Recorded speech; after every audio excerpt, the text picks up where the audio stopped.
morning, family! Hopefully you guys have enjoyed our journey through the Psalms, and I just wanted to share with you some thoughts that I had about Psalm 23.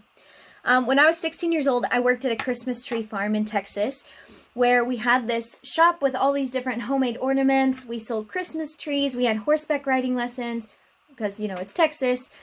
We also had a hayride. If you don't know what a hayride is, basically it's like a tractor with a trailer on the back with hay bales filled in it so you can sit on them while you're going around, like you're driving around the property. The theme of this Christmas farm was the Good Shepherd Tree Farm, and it was based on the theme of Psalm 23. So when we go on our hayride, we stop at different places to talk about different verses of the Psalm 23. So you go through this green pasture, you talk about how God leads you beside the still waters. There was this little pond and a little serene place of water. Talk about the valley of the shadow of death. It's like this hill and under this really dark grove of trees. And I remember coming to the station where he talks about, you prepared a table in the presence of my enemies. You anoint my head with oil and my cup overflows.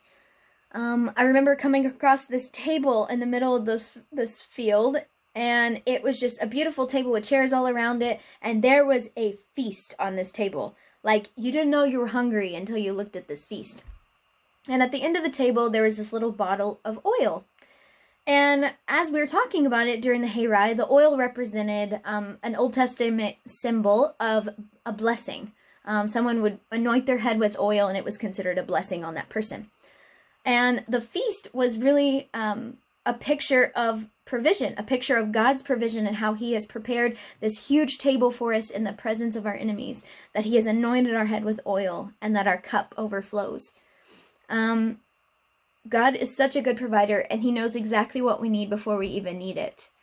When we actually understand that and really reflect on that and be grateful for that, there is this immense amount of joy that we are taken care of, that God has got us, that he has always been faithful in his provision for us, that we've never lacked or we never want anything.